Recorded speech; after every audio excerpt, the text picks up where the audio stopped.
Hello everybody, welcome back. This is going to be another multiplayer battle for Total War Warhammer. I am the Strategy Professor. We're going to play Dwarves again. Just go ahead and go. I'm just trying to crank out a bunch of multiplayer battles here for you because I'm going on vacation, and they're pretty quick, and they seem to be very popular on the channel relative to other videos. So, I mean, really popular is like if it has 100 views so far on my channel, it's really popular. So, I'm still a relatively new channel. We're growing every day. I appreciate every single one of you that subscribes or even just watches the videos. It's really awesome. So I deeply appreciate it, but I realize that a lot of people like these multiplayer battles, and so I'm going to try to do more of them. This is going to be quick. I'm just going to get right in there and just go for this one.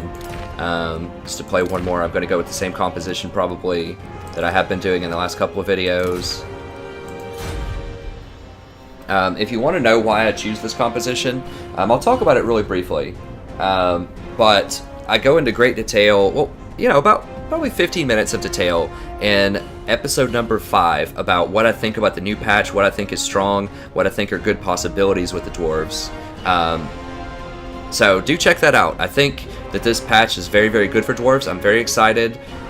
In the last couple of episodes, I haven't hung out in the corner like I did in the first 4. I don't mind hanging out in the corner. I defend this every single episode. That's how you should play the Dwarves in an optimal way. You should make them come to you and protect your flanks. And how better can you do that than with really good artillery in a corner? And a lot of people, well, not a lot, I'm being hyperbolic. I think most people enjoy and understand that, but there have been a few viewers and commenters that have said things to the effect of, have implied that it's cheap or exploitative or just anti-fun.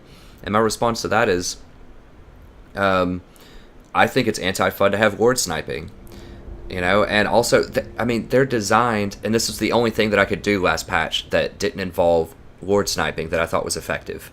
Because the Dwarves naturally have 25 magic resist, so I think that helped out against Dwarf sniping, or against character sniping.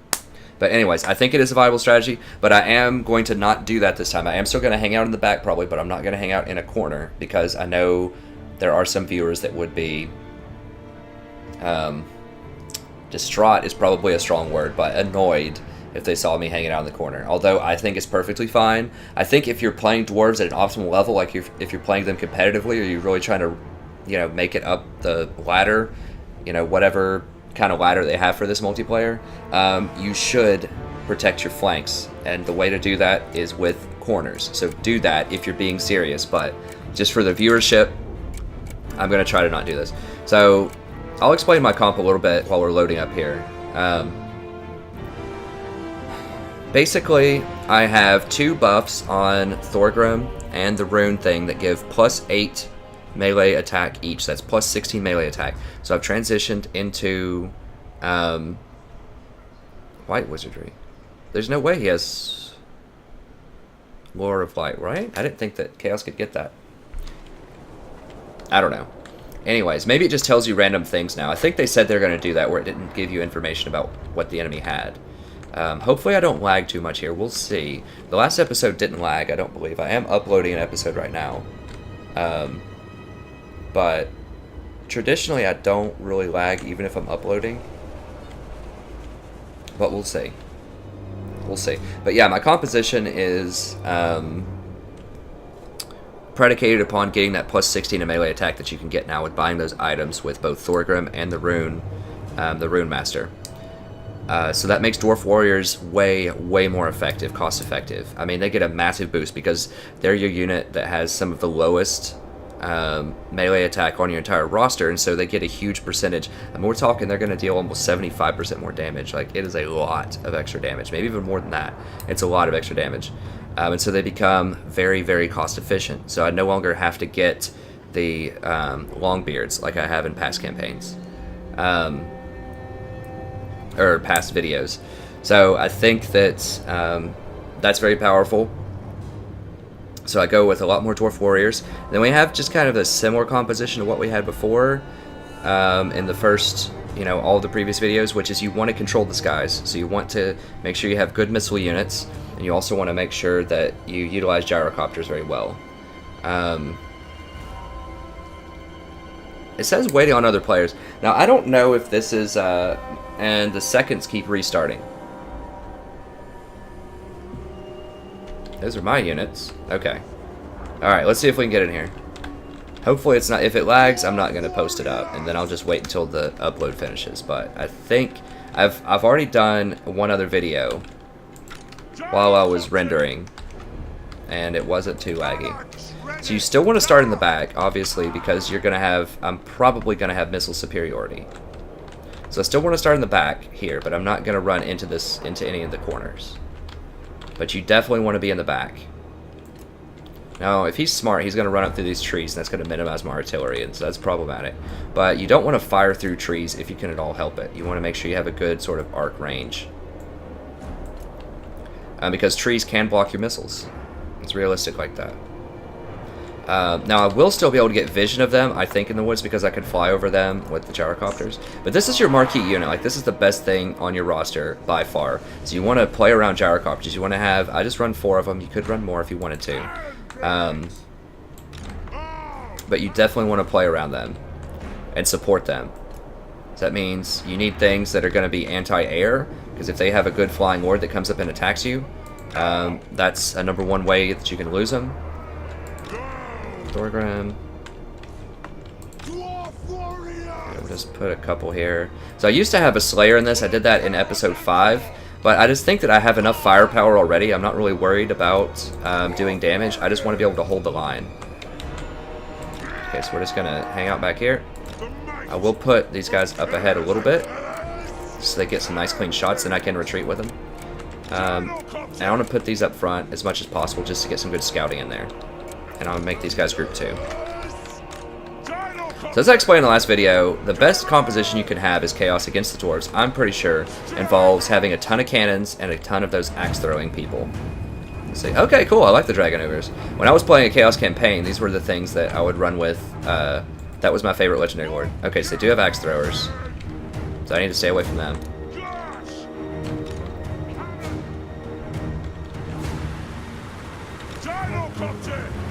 Now, Gyrocopter's got a little bit of a buff in this patch. I think they got a lot of a bit of buff, actually. How far is he? He's pretty far. I think I outranged them, so I should be able to just get a shot in and run, maybe. He may not be able to see me through these trees. I think he can. Let me just see if I can get one shot in. Shoot, shoot, shoot, shoot, shoot, and then run. Okay, run. We're running. We're running. Don't get him. Don't get hit. Don't get hit.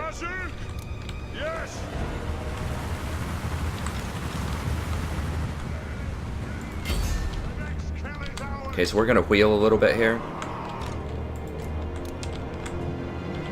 Now, I still want to stay fairly close, but it looks like they are going to come through the woods, probably. They might make me come to them. Let me see, what are they doing? No, they're walking over here. So they are going to use the woods, which is annoying. So if they're going to use the woods, actually, I need to roll back here. So I'm not going to use the edge of the map, but I am going to use the back, because I need to be able to use my cannons, and that's not going to be effective if they're in these woods. So I want kind of a high ground here too, would be nice. So he's just walking, he's not running. And he's going to use these woods, what it looks like. So that means that I don't have to worry as much about those woods. I kind of do, but not really.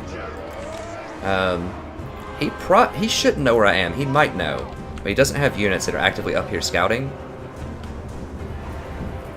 So this is still lame that it's clipping my range by quite a bit by them being in these woods.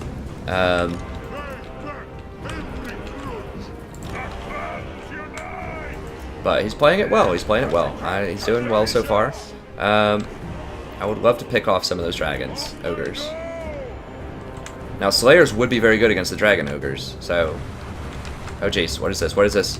How did I not see those ahead of time? Because he's just trying to scout out with his marauders. Run.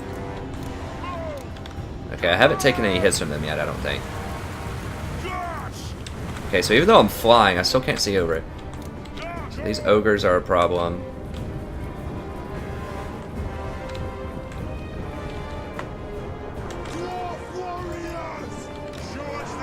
So, I mean, clearly, I'm trying to, like, find a happy medium here and not use the corner of the map, but clearly I can't just go running into these woods. Like, I have cannons, I have ranged units, that's what the dwarves are good at. I have gyrocopters, so I cannot just suicide into those woods. So I hope you guys find this as a reasonable compromise. Like, I'm not in a corner. but I have to get back as far as I can so that I actually get to fire shots. Unless he's not coming up here. Which he might just wait in the woods. No, he's coming.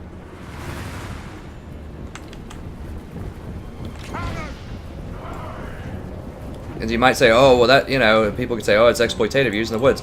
Well, I would say it's, or that I'm using, you know, the edge of the map. I would say it's exploitative if he sits over here in these woods, right? Like, why should I have to come to him in the woods and fight a very, very unfavorable fight? Okay, how can I shoot any of these guys yet? I'm almost in range.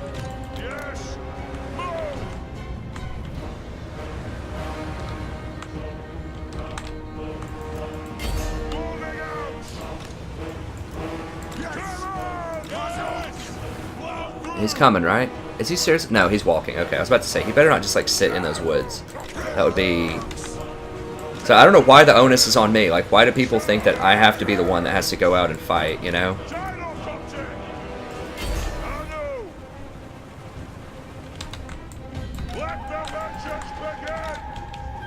How far is the range here? I'm almost in range. Not quite, though.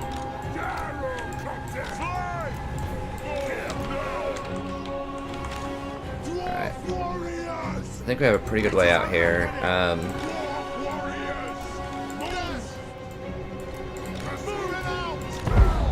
Okay, something's in range. Okay, that's their, is that their lord, or whatever? It's Chaos Sorcerer. Okay, so now he has something over here. Which school of magic is it? Death. Okay, so he's probably gonna cast like a Fate of Buna or something on me. So I want to come up here and just like block him so that he can't get really close. And I just want to keep vision of him too, because he's gonna try to get up and hit my whole like crew here.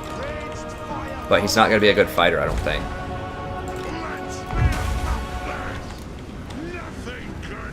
What is that range? What is this? Spirit Leech. Oh, upgraded, so he has huge range on it. That's cool.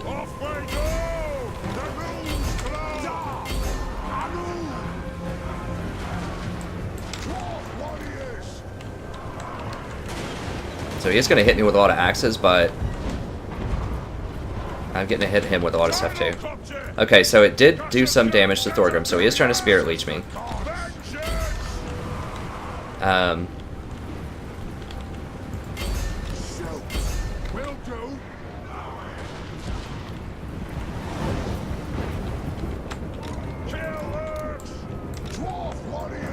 so we need to get back over here.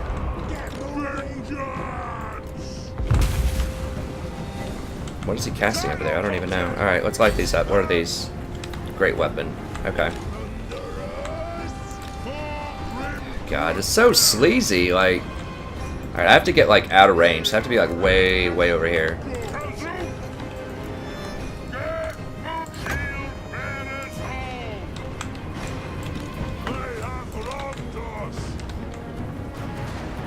Hopefully he's gonna run out of magic sometime soon.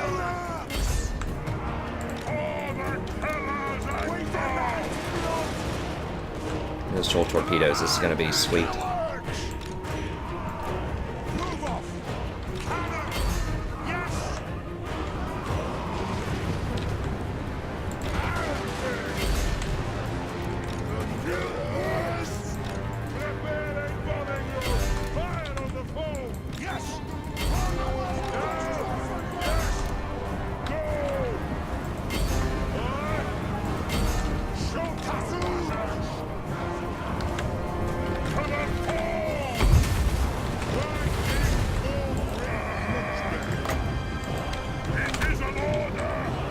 God. Ugh. Spirit Leech is so aggravating. Let's get over here and kill this wizard. This is probably way too many units over here. I need to get...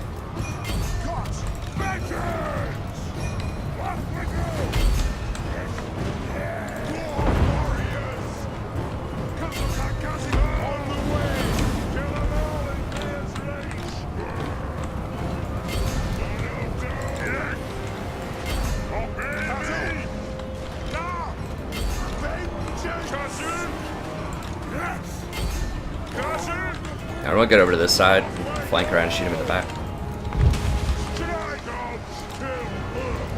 God, just the Spirit Leech spam, like, Why can't I get magic resist items? Why can't I stop this tomfoolery?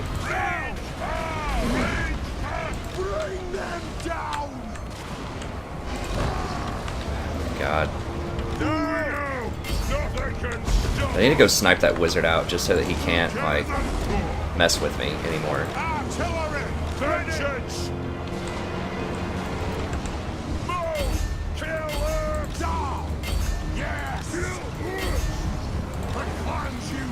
He has Chaos Knights. Let's go ahead and get these guys zoned out over here.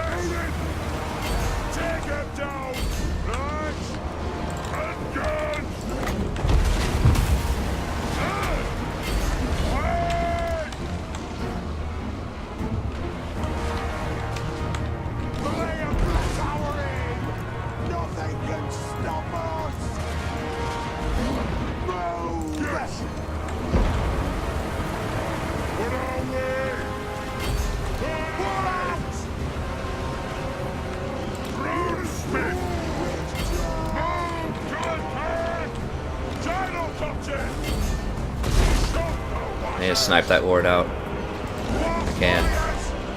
So I mean, he did pretty well. I mean, the thing is, these dang,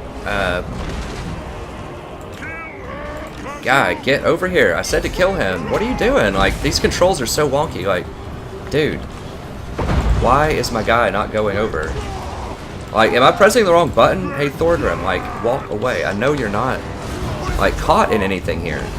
Like, you can easily run and walk. Like, I told him to click on this Overlord, and he didn't do it.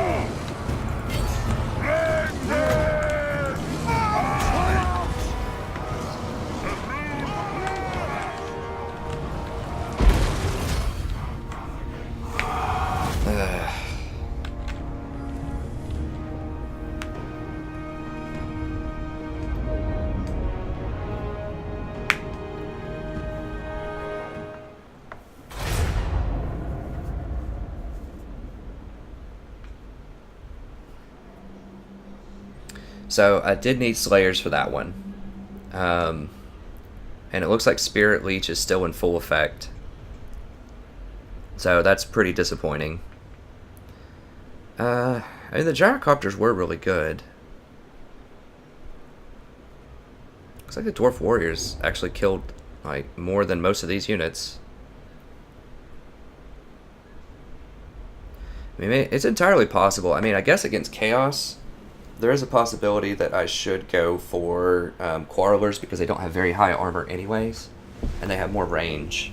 So I probably should go with Quarrelers against Chaos. And the same is true with the Brimstone Gun. They don't have good flying lords, I don't think. I don't think Archaon gets a flying mount. I'm not sure. But I think, well, Chaos Wars are great weapons. I'm not really sure. Marauders are great weapons. Like, these Dragon Ogres obviously were the huge problem, so I really needed Slayers for them. And I need some way to deal with the Spirit Leech spam. So I think I do need to buy that rune that reduces damage by 44% to stop the Spirit Leech spam.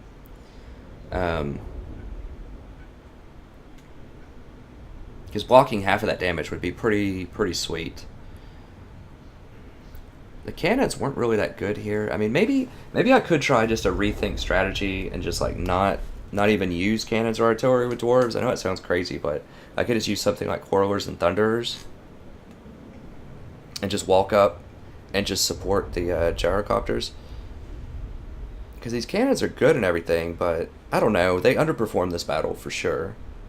Like, I don't know how they didn't kill more than that. I mean, it was a really bad battle for dwarves, first of all, because I was completely surrounded by trees. I mean, maybe if I went on the other side of the map, it could have been better. But any map that's going to have a ton of trees on it is going to be really bad for dwarves. At least this composition, if you use a lot of range. That's part of why, like, the cannons don't have a lot of kills, and these guys don't have a lot of kills. Yeah, I think I need that rune with the Runesmith. That gives the 44% reduction, because people are still character sniping and it still is pretty effective. Like, yeah, it has a longer cooldown, but I can't really punish him because dwarves aren't fast enough. Like, I can't get out there and just run him down. He can just wait until the cooldown's done and he can still do it a lot. So maybe the cooldown didn't affect it as much as I thought it did. he had a ton of magic too. Like, he cast a lightning bolt thing. He cast like 2 or 3 spirit leeches. He did some kind of buff on his own people. Like, dude had, it felt like a lot of mana that game. So, or wins at Magic. So yeah, against Chaos, I haven't seen people use these Dragon Ogres. I personally like them when I was trying out the Chaos campaign. I thought they were good. But it's entirely possible that I should use more Slayers. I want to try out another game here. I want to try a different composition. So thank you very much for watching. As usual, if you enjoyed this, please consider liking, subscribing, telling your friends, just anything you can do to get the word out that we have some good, interesting content going on here. And I'm just going to go ahead and jump right into another battle because I'm eager to try out something else now. Okay, so that's it. Have a wonderful evening, and thank you very much for watching.